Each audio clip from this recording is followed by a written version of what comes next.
सभी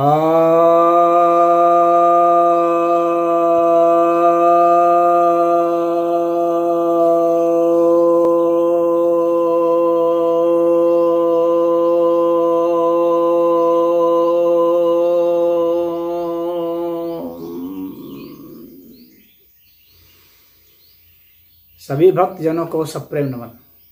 भक्तों, आज मैं आपकी जिज्ञासाओं का समाधान लेकर के आया हूँ। इसमें एक जिज्ञासा यह है कि कर्म योग का विज्ञान क्या है। गीता में कहा गया है कि कर्म को भगवान को समर्पित करने से निष्काम कर्म होता है, जिसे कर्मयोग कहते हैं। तो समर्पित कैसे करें? क्या हर कार्य को करने के बाद ये कहें कि भगवान का कर्म है और भगवान को समर्पित है? कर्मयोग के विषय में बहुत लोगों को भ्रांति होती है, कुछ संशय होता है, और कैसे कर्मयोगी हुआ जाए इस विषय पर कुछ शंका होती है। तो इस विषय पर पहले हम समझेंगे कि कर्मयोग क्या है। कुछ लोग ऐसा समझते हैं कि कुछ भी कर देंगे, कोई भी काम कर दिए तो कर्मयोग हो गया। या कुछ लोग ये समझते हैं कि कुछ काम कर दिए और उसके बाद कह दिए कि ये तो भगवान को समर्पित है, तो निष्काम कर्मयोग हो गया। कुछ भी करते रहे और उसके विषय में बोलते रहे, यानी दिन भर जितने दिन भर काम किए उसके बाद रात को बोल दिए कि ये जो मैंने सब कुछ किया ये भगवान के लिए किया। या सुबह जब भी उठे और कोई काम करना चाहे तो ये कह दिए कि ये जितने भी आज मैं काम करूँगा सब भगवान का ही काम होगा, भगवान के लिए ही करूँगा, भगवान इसी को स्वीकार करें। तो ये भी समर्पित हो गया। एक साधारण से गमारू अर्थ में तो बात सही है, इस तरह से हो गया। लेकिन इतने से वास्तव में यह योग नहीं हो पाता है। कर्म योग का मतलब हो गया कि योग हो गया, वह व्यक्ति योगी हो जाना चाहिए। यदि आप ऐसा प्रयोग करके देखेंगे कि आप सुबह उठे और आपने ये सब संकल्प किया कि नहीं मैं भगवान को कर दूंगा, और ऐसा आप सांझ तक करते रह गए, तो उसके बाद आपको शाम के बाद तो क्या आपको योगी हो जाना चाहिए? क्या आपको योग हो गया? एक बहुत बड़ा प्रश्न यह उठता है। तो यदि आप ऐसा करके देखेंगे तो आप पाएंगे कि नहीं, ऐसा नहीं हो पाया। आपको अच्छा तो जरूर लगा कि भाई हाँ ठीक है, करते रहे, भगवान को करते रहे, तो थोड़ा अहंकार घट गया, यह तो हुआ, लेकिन वास्तव में कर्म योग नहीं हो पाया। इससे जो है कई लोगों ने ऐसे प्रयोग किए हैं, लेकिन इससे वे सफल नहीं हो पाए, वो योगी नहीं हो पाए। कर्म योग का विज्ञान का रहस्य बहुत गहरा है। भगवान ने स्वयं कहा है कि यह बहुत गहरा है। इसे वास्तव में जो कर्मयोगी हैं वे ही समझ पाए हैं। यदि आप चाहते हैं कि कर्मयोग के विज्ञान को, उसके रहस्य को समझना है, तो आपको क्या करना होगा, कैसे आप वास्तव में योगी हो पाएंगे। फिर आपको बार बार समर्पित करने की जरूरत नहीं पड़ेगी। और बार बार समर्पित कर देने के बावजूद भी, क्योंकि जो समर्पित कर देना है वो क्या है, वो स्मृति का विषय है। स्मृति कितनी भी होगी तो वो स्मृति अस्थायी नहीं हो सकती, 24 घंटे के लिए तो नहीं होगी ना।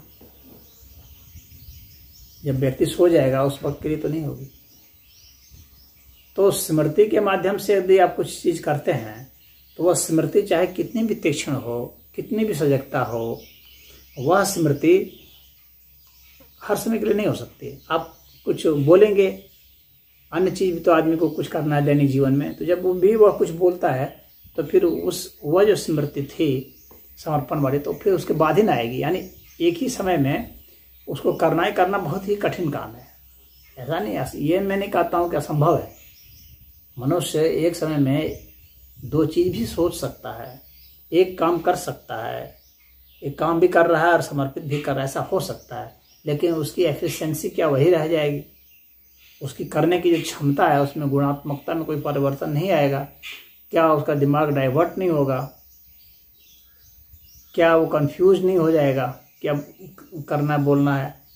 और वह कितने समय तक, या तो वो पूरा का पूरा समर्पित कर देगा कि हाँ आज दिन भर मैंने मुझे जो करना है सब समर्पित कर दिया, बात खत्म, एक बार में हो गया, अब दिन भर वो करता रहे, या फिर जितना भी किया सांझ को कर दिया, समर्पित हो गया। अक्सर ऐसे लोग ऐसे करते हैं, या बताते भी हैं लोग, या हर काम को कर देने के बाद ये करते हैं।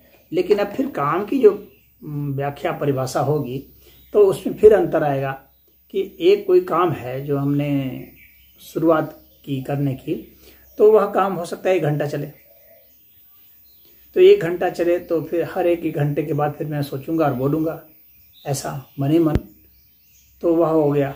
लेकिन जो 1 घंटा को भी जो मैंने काम किया, वह भी अगर उसको छोटे छोटे स्पेल में देखें तो बहुत ज़्यादा उसमें काम थे।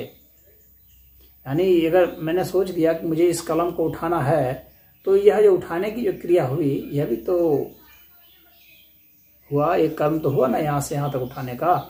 तो यहाँ से यहाँ तक उठाने का, तो जब मैं यहाँ से अभी उठाने का सोच रहा था तो वह भी कर्म हुआ, फिर उसके बाद फिर थोड़ा सा ऊपर लाया, वह भी हुआ। तो मैं कितना हर समय सोचता रहूँगा और बोलता रहूँगा कि इसको समर्पित है, समर्पित है। तो अब क्या है कि मुझे कैसे, कर्मयोग का विज्ञान क्या है? तो विज्ञान यही है कि मुझे ये जो घटना है, जो हमारे मस्तिष्क से जो स्फुरण हुआ, संकल्प हुआ कर्म का, तो वह स्फुरण कहाँ हुआ, कितना हुआ, कैसे वहाँ स्फुरण हो रहा है, उन घटनाओं को हमको बहुत बारीकी से निरीक्षण करना है। कोई भी जो घटना घट रही है क्रिया की, उस क्रिया के पीछे, उस क्रिया में एकदम बिल्कुल ऐसा शामिल हो जाइए कि उसके रहस्य को आप जानने लग जाएं, कैसे टूट रहा है, उसके एक एक बारीकी से निरीक्षण आप शुरू करें। किसी भी घटना, कैसे ये घटना घटित हो रही है, उस पर चिंतन मनन शुरू करें। जब आप उस पर चिंतन मनन शुरू करेंगे, कोई भी ये घटना जो घटित हो रही है, कहीं भी कोई भी आप सिलेक्ट कर लीजिए अपने ध्यान के लिए, और उस विषय पर लगातार चिंतन करते रहिए, तो आप उसकी सूक्ष्मता में पहुंचते चले जाएंगे, और उसकी विराटता में, और उसके सारे अन्य के साथ जो संबंध है, उन संबंधों के विषय में भी आपको ज्ञान होता चला जाएगा कि ये कैसे प्रभावित कर रहा है सबको, और सब कैसे इसको प्रभावित कर रहे हैं। और ये जहाँ पर इसकी प्रक्रिया हो रही है, जहाँ से स्फुरण पा रहा है, जहाँ से अब यह जो भी तत्व है, इस तत्व का भी और क्या कोई सूक्ष्म तत्व है जो कि इसके भीतर क्रिया कर रहा है, जैसे कि अब ये यहाँ तक आया है और अब ये दूसरे के साथ क्रिया कर रहा है, और स्थूल स्तर पर, तो इसके सूक्ष्म स्तर पर चलते चले जाएंगे, और सब आपको मेडिटेट करके करना है, ध्यान करके करना है, एकाग्रता से आपको इसे करना है। आपके सांस प्रश्वास की प्रक्रिया है, आपके धड़कने की प्रक्रिया है, विचार की प्रक्रिया है, इनको बहुत गहराई से, सूक्ष्मता से आपको अध्ययन करना है। तो धीरे धीरे पता चलेगा कि यहाँ कर्म कैसे हो रहे हैं, और उसका स्फुरण कहाँ से आ रहा है, उसको प्रेरित कौन कर रहा है। जब आप उसको फील कर लेंगे, इतने उसके करीब पहुँच गए कि आप उसके साथ एकदम एकमय जैसे हो जाएंगे, तो फील करेंगे कि वहाँ से जो है शुरुआत हो रही है कर्म की। तो कर्म की शुरुआत जिस समय से, जहाँ से आपको समझ में आ जाए, तो वहीं पर जो है चेतना का जो संयोग होता है, इस यहाँ पर जुड़ने तोड़ने की क्रिया के साथ, उस स्थान को ही, उस बिंदु को ही, उस अवस्था को ही कर्मयोग कहेंगे। और फिर वो तो समर्पित ही हो जाता है, और उसको बार बार समर्पित करने की जरूरत नहीं पड़ती है। तो कर्मयोग का वह विज्ञान है। हर घटना जो घट रही है वो किसके संयोग वियोग से घट रही है, उस पर आपको चिंतन करना। आपके मन में स्फुरण कैसे हो रहा है, विचार कैसे बन रहा है, वो विचार भी एक कर्म है। विचार से एक कर्म हो रहा है स्थूल, जो कि आप देख पा रहे हैं, लेकिन विचार का बनना अपने आप में ही एक कर्म है। जन्म लेना अपने आप में ही एक कर्म है। तो जन्म से कर्म, कर्म से जन्म, ये होता रहता है। तो आपको उसकी सूक्ष्मता में अध्ययन करना है और जाना है, और जब आप जाते हैं तो आप लीन हो जाते हैं। आपको अपने होनेपन का तो कोई ऐसे ही नहीं रहेगा, क्या है क्या नहीं, तो इसका कोई बोध नहीं रहेगा। आप तो सिर्फ उस तत्व पर चले गए, तो वहाँ पर जो घटना घटित हो रही है वहाँ पर आप पहुँच गए, और वहाँ पर आप देखते हैं कि चेतनमय सत्ता का किस तरह से रूपांतरण हो रहा है, पदार्थ जगत को कैसे प्रेरित किया जा रहा है चेतन सत्ता द्वारा रूपांतरित होने के लिए।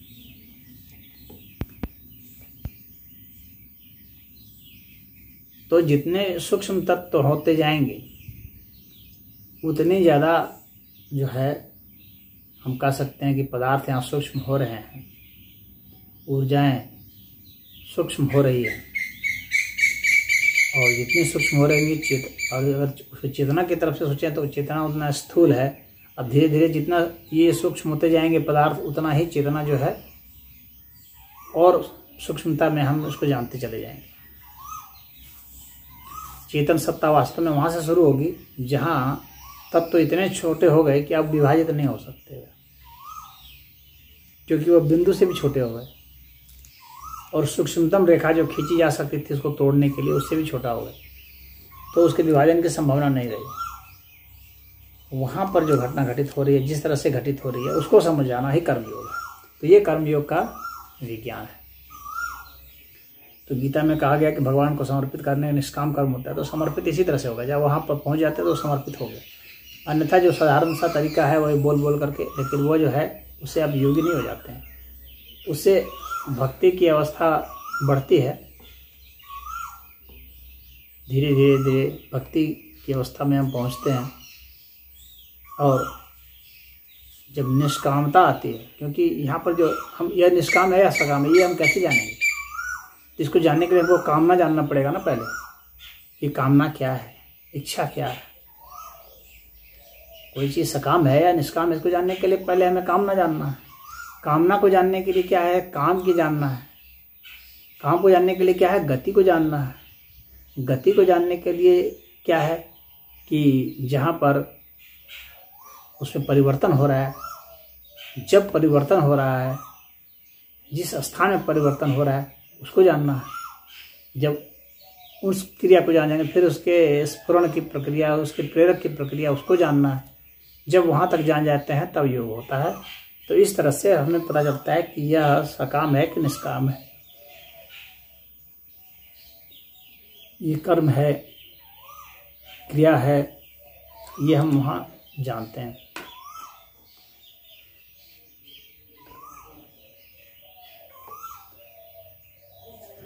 तो मुझे यह लगता है कि यह मैंने जो है आपको समझा दिया है कर्मयोग का विज्ञान, कैसे आप कर्म योगी हो सकते हैं वह भी, और कैसे सकाम और निष्काम तय होगा, तो वहाँ तक जाने के बाद ही तय होगा।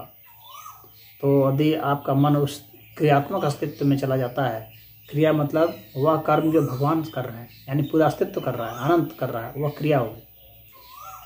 और जब किसी चेतना के द्वारा किया जा रहा है जहाँ पर कुछ निजता जैसी बात आ रही है, यानी जो सीमित होता जा रहा है, तो वहाँ से जो है हम लोग कर्म कहना शुरू कर देते हैं। और फिर जब मन तक आ जाएगा तो और कर्म स्पष्ट होने लगेगा, बुद्धि तक आ जाएगा तो और स्पष्ट होने लगेगा, इंद्रियों तक आ जाएगा तो और स्पष्ट होने लगेगा, और बाहर जब दिखने लगेगी घटनाएं जुड़ने टूटने की तो सभी को स्पष्ट हो जाता है। तो ये कर्म का पूरा सिलसिला है, कर्म का रहस्य है। इन सारे को समझ जाना और इनका अन्य तत्वों के साथ क्या संबंध है, क्योंकि कोई भी कर्म अकेला कभी भी नहीं हो ही नहीं सकता, संभव ही नहीं है, क्योंकि यह अस्तित्व कभी भी इंडिविजुअली बिहेव नहीं करता। इस अस्तित्व का व्यवहार कभी भी निजीगत नहीं है।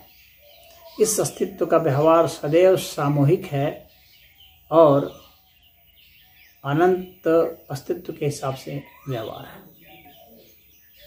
इसी को समझें। निजता एक हमारी एक सुविधा है कि हम इस चीज़ को, अमुक चीज़ को निजी कहेंगे, इतने को एक हम जब इकाई मान लेते हैं तब हम उसको निजी कहने लगते हैं। तो निजता एक हमारी सुविधा है। वास्तविकता में निजता नाम की कुछ चीज़ है ही नहीं, वास्तव में तो अनंतता ही है। और उस अनंत अस्तित्व के जरिए जो कुछ भी हो रहा है तो उसी को हम लोग कर्म कहते हैं, और उसको महसूस कर लेना, अनुभूत कर लेना ही कर्मयोग है। तो इसमें इतना ही। ओम।